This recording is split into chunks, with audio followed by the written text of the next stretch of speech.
Alright, so this is unusual. Now, I've never seen one of these before, so I don't really know what to expect. This is kind of interesting.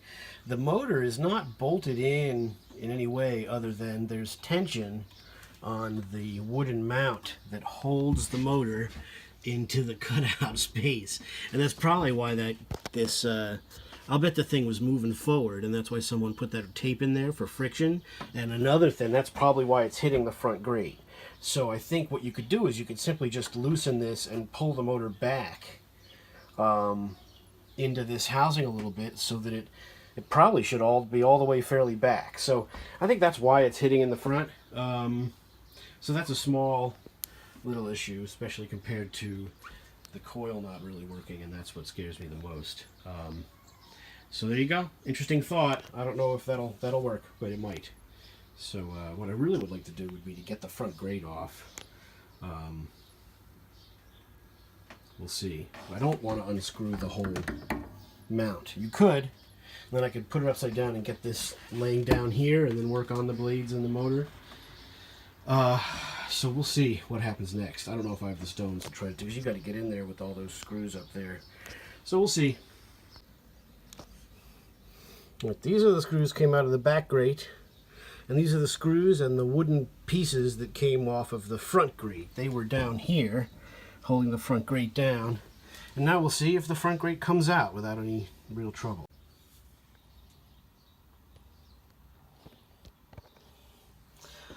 Alright, I'm just hoping that the grate comes out. If I can get it to lean back and pop out of there. And I cannot. So all that was to no friggin' avail. Alright, so this isn't going to come out of here. I've got it loose now, but I don't know how you'd get it out, so that's going to be a problem. So everything still has to come out of this damn thing. The problem is that the motor mount deal is wood screwed in. So we're going to have to see if we can get these screws out. They all look pretty good, except this one is really bunged up, so we're going to have some trouble with that. And then once we've got that apart, assuming we don't destroy anything else, we should be okay. We'll see what happens. Alright, I tried pulling the motor back. I was correct. I loosened these tensioning rods, and the motor did pull back. So that's good news as far as the issue we were having with runout space on there. But still, even pulled back, the front grate's not coming out of there. I'm going to have to take all this out. So that's what I'm doing next. Let's give you a better look at what I'm talking about. There is one of the screws that hold the motor brace in to the big wooden box. I just took out those two screws. We got two more, and then we should be able to pull this out this way and move forward. So we'll see what happens.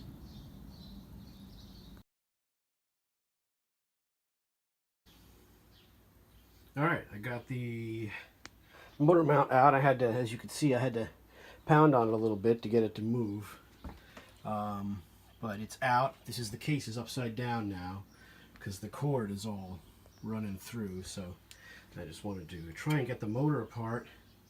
And the first thing will be to try to get the blades off. We've got a set screw here. We'll see what happens. Well, the set screw was a little difficult. Tiniest set screw I've ever seen. It was a 3/32 Allen wrench.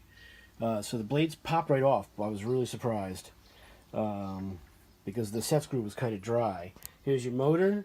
It's got number 4 on it. The windings look nice and orange, coppery. And so we're ready to, I don't know, do what else. I guess try and get the motor apart. I think I'm going to have to disconnect this here, what do you call it, to get the wires out to then pull the motor apart to have enough room to do any of that, frankly. So that's probably going to have to happen.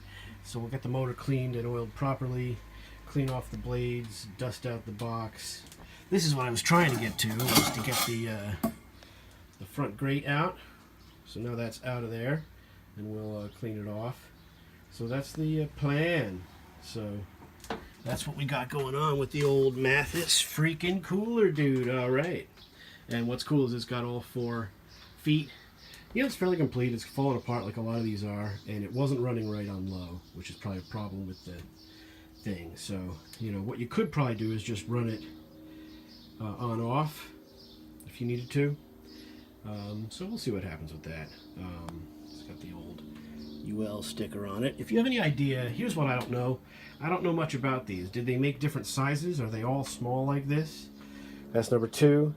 Number 3, if it's got this motor, how old does that make it? Number 4, what year was the one with the really cool cast blade set? Is that before this or after this? Where is this fan in relation to the other Mathis coolers? When were they made? When would this one have been made? What can I expect with this coil issue? I know this is a long video, but fuck it, I don't care. It's weekend. So hope you're all right and doing good with your fans out there. We got some nice fan weather, and this is a neat little find. $9. So even if it really never comes together and I just sell it for parts, whatever, we'll see. But it looks pretty cool. You know, if we get it together, I might even have a friend of mine refinish it or something.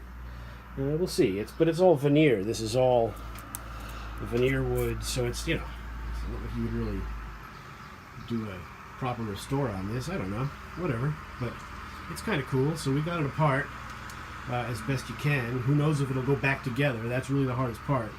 But it's interesting to see. Like I said, we'll move forward. Thanks for watching. Stay tuned for more parts to this video series. Thank y'all.